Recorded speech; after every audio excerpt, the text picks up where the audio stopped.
Bonjour Guy Carlier.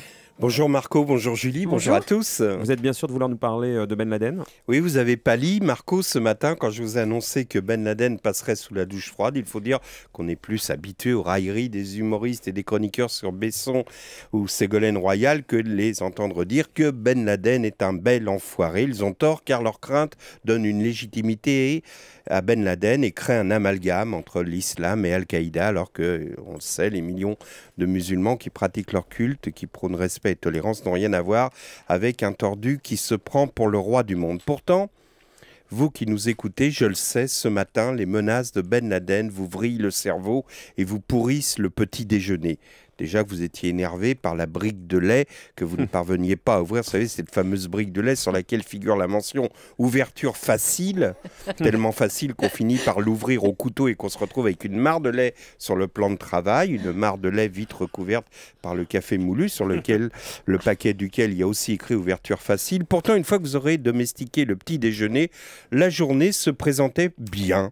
Les nouvelles étaient plutôt bonnes, l'essence revient pour ce long week-end de Toussaint, le PSG a gagné hier soir à Lyon, puis surtout ce soir, c'est la première de Mamma Mia, avec ses merveilleux textes en français. Ça y est, ils ont lâché le nom de celui qui avait traduit les chansons. Il s'agit d'un dénommé Nicolas Nebaud. Le Parisien nous apprend ce matin qu'il fait partie de l'écurie Obispo. Je me disais qu'il fallait bien un type bête à bouffer du foin pour écrire ça, mais enfin, non, sérieusement, allez voir Mamma Mia, c'est vachement bien. Vous entendrez tout à l'heure Diane Chenouda à 8h. C'est très très bien. Enfin, les décors sont très beaux. Vous savez, c'est comme dans Le Père Noël est une ordure quand l'ermite offre un tableau représentant un porc qui danse à Anémone et qu'elle dit en montrant l'arrière-plan du tableau « Non, je ne peux pas dire je n'aime pas, le village est charmant. » Eh bien, Mamma Mia, c'est pareil. Je ne peux pas dire que je n'aime pas, les décors sont charmants. Vous l'avez déjà faite, je crois, celle-là, Guy. Non, je ne crois pas.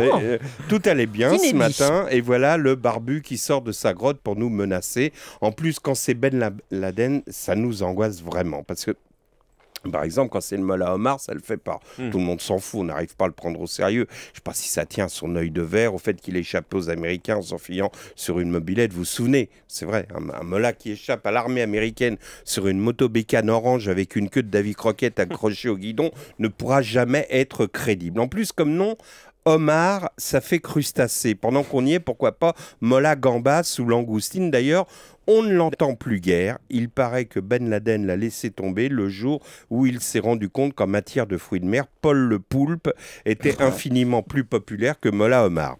Alors que Ben Laden, lui, il impressionne. En plus, les photos de ce type datent d'il y a au moins 10 ans. Il ne vieillit pas et par définition, il gardera éternellement cette allure impassible et ce sourire serein. J'en veux à Ben Laden car il vient nous prendre la tête le jour où nous étions tout à notre joie de la sortie du livre de mémoire de Denise Fabre, dans lequel elle raconte l'époque des fous rires. Et les temps ont changé, l'époque des fous rires a laissé la place à l'époque des rires des fous. Quoi qu'il en soit, ayons une pensée pour notre ami, le Mollah Omar, abandonné par Ben Laden et qui fait désormais grotte à part. À côté de son lit, sur sa table de chevet, un verre d'eau dans lequel trempe son œil. Vous vous souvenez du poème de Victor Hugo, La conscience. L'œil était dans la tombe et regardait Caïn. Et bien là, l'œil est dans le verre et regarde un Mollah abandonné. Bonne journée à tous. Sur la plage abandonnée, Merci Guy Carlier. coquillages et crustacés.